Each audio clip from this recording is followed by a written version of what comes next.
Yang akan saya bahas yaitu rukun yang ketiga di dalam sholat. Rukun yang pertama sudah, yaitu masalah niat. Rukun yang kedua sudah, yaitu masalah takbiratul ihram. Sekarang rukun yang ketiga. Rukun yang ketiga yaitu al-qiyamu alal qadir, berdiri atas orang yang mampu. Maka setiap orang yang mampu berdiri di dalam salat, di waktu salat, maka dia wajib berdiri untuk salat fardu, ya. Maka dia wajib berdiri. Kalau dia dia bisa berdiri tapi dia duduk, maka enggak sah salatnya ketika salat fardu. Ketika mampu berdiri wajib berdiri. Ketika enggak mampu berdiri baru silakan duduk. Enggak mampu duduk baru silakan berbaring ke sebelah kanan afdolnya. Kalau enggak mampu berbaring juga silakan terlentang dan menghadap kiblatnya dengan lengan telapak kakinya dan mukanya. Kemudian ketika berdiri dikatakan mampu, untuk yang mampu ini ada dua macam. Ada mampu binafsihi, mampu dengan dirinya sendiri, itu yang pertama. Yang kedua mampu bighairihi, mampu dengan perantara orang lain. Jadi kayak haji itu ada istita'ah binafsihi, ada istita'ah bighairihi. Nah, mampu yang dengan sendirinya jelas sudah. Jadi dia mampu berdiri sendiri, nggak perlu bantuan orang lain. Kayak kita yang sehat ini, mau sholat zuhur, asar, maghrib, isya, kita sholat berdiri mampu, maka wajib kita berdiri. Nah, yang kedua mampu dengan perantara orang lain, artinya dengan bantuan orang lain.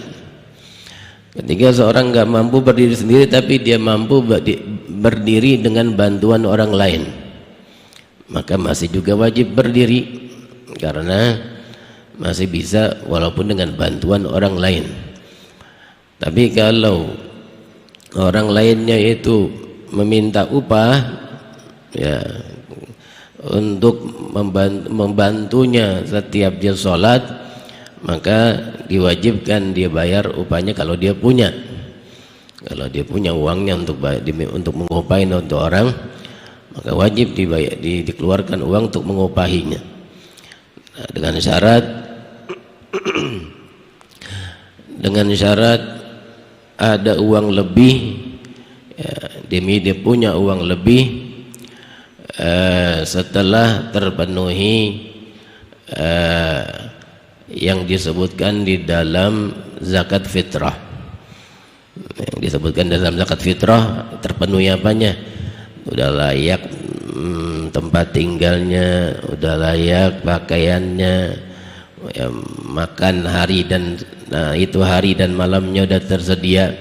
Jadi semua yang disebut dalam zakat fitrah udah ada kelebihan, wajib bayar zakat fitrah kan. Nah, begitu pun di sini udah terpenuhi apa yang disebutkan dalam zakat fitrah, ada kelebihan, lebihnya wajib, pas atau cukup untuk menggaji orang, bantuin dia berdiri, maka kata ulama fikih wajib dikeluarkan itu untuk ngupain orang kalau orang itu minta upah.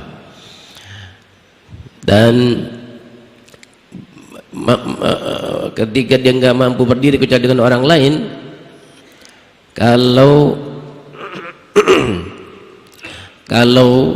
dia berdiri bisa yang nggak bisa dia bangunnya, ya, kayak sebagian orang diri bisa tapi bangunnya nggak bisa, maka bangunnya harus dibantuin orang. Nah, yang begitu tuh modelnya itu, ya, itu yang modelnya.